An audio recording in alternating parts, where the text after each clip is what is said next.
హృదయపూర్వక ధన్యవాదాలు.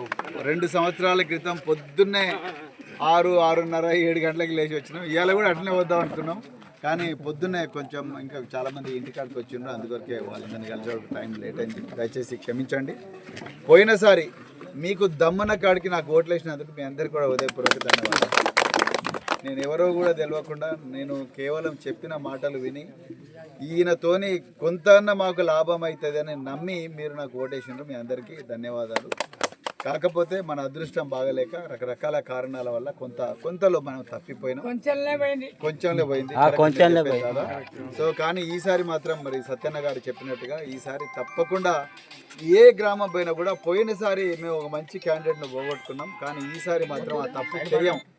ఈసారి 15 సంవత్సరాలు ఒక కుటుంబం పాలించింది, ఇంకో 15 సంవత్సరాలు ఇంకో కుటుంబం పాలించింది. ఇద్దరు కుటుంబాల మధ్యలో ఈ సిర్పూరు తాలూకా అనేది చిక్కుకున్నది.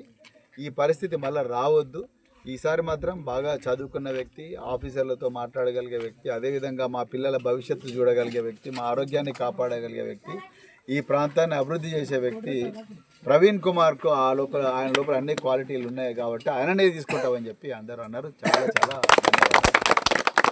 సత్యన్న గారు చెప్పినట్టుగా ఏదైనా మంచిదే, కానీ ఈ క్యాండిడేట్ను మనం గెలిపించుకోవాలనే ఆలోచనలని చాలా గ్రామాలు ఉన్నట్టుగా మాకు అర్థమైంది. నిన్న కూడా మేము మరి కౌటాల మండలంలో వీడిదండి గ్రామం పోయినాం, దాని తర్వాత కౌటాల మండలంలోనే గుండాపేట గ్రామం పోయినాం. చాలా చోట్ల కూడా ప్రజలందరూ ఇప్పుడు సత్యన్న గారు చెప్పినట్టుగా ప్రవీణ్ కుమారే మాకు కావాలని అంటున్నారు. చాలా సంతోషం. ఇక పోతే మరి మొట్ల కూడా మన సోదరుడు రమేష్ కేవలం నీళ్ళ గురించే చెప్పిండు, రోడ్డు కూడా సమస్య ఉన్నది.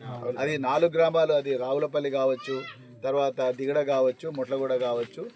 ఈ రోడ్డు 3 గ్రామాలకైనప్పుడు కూడా ఎవరిదైనా రోడ్డే, మనకైనా రోడ్డే, దిగడోళ్ళకైనా రోడ్డే, రాంపూర్లకైనా రోడ్డే. సో అందుకొరకు రోడ్డుకి అయితే కంపల్సరీ కావాలి.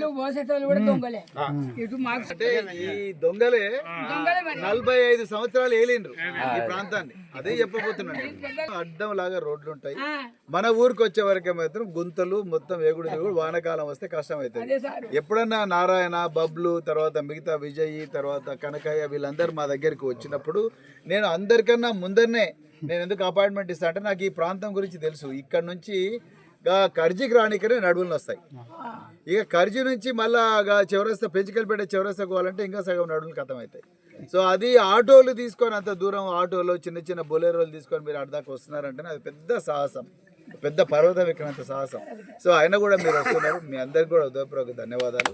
సో రాబోయే స్థానిక ఎన్నికలు ఉన్నాయి. మంచి వ్యక్తిని మన పార్టీ సపోర్ట్ చేసిన ఒక మంచి వ్యక్తిని మీరు దయచేసి సర్పంచ్కి ఎన్నుకోవాలి. ఎట్లటో ఎన్నుకోవాలంటే సర్పంచ్ కానీ ఎంపీటీసీ కానీ ఎప్పుడు కూడా నిరంతరం మీ సమస్యల గురించి ఆలోచించేటోడు కావాలి. అది నీళ్లు కావచ్చు, లేకపోతే రోడ్డు కావచ్చు, లేకపోతే పిల్లల ఆరోగ్యం కావచ్చు, లేకపోతే హాస్పిటళ్లకు వ్యక్తులను తీసుకుపోవడం కావచ్చు, ఇంకేమైనా కావచ్చు, ఈ ఇండ్ల సమస్య కావచ్చు, ఇంకా ఏమైనా సమస్యలు కావచ్చు, లేకపోతే ఫారెస్టుల నుంచి ఇబ్బంది కావచ్చు, వీటన్నిటి గురించి రోజు కొట్లాడే క్యాండిడేట్నే మీరు తీసుకోవాలి. మీరు అలాంటి క్యాండిడేట్ను మీరు సెలెక్ట్ చేసి దీనికి కానీ ఎంపీటీసీ కానీ సెలెక్ట్ చేసి మా ముందర పెట్టండి.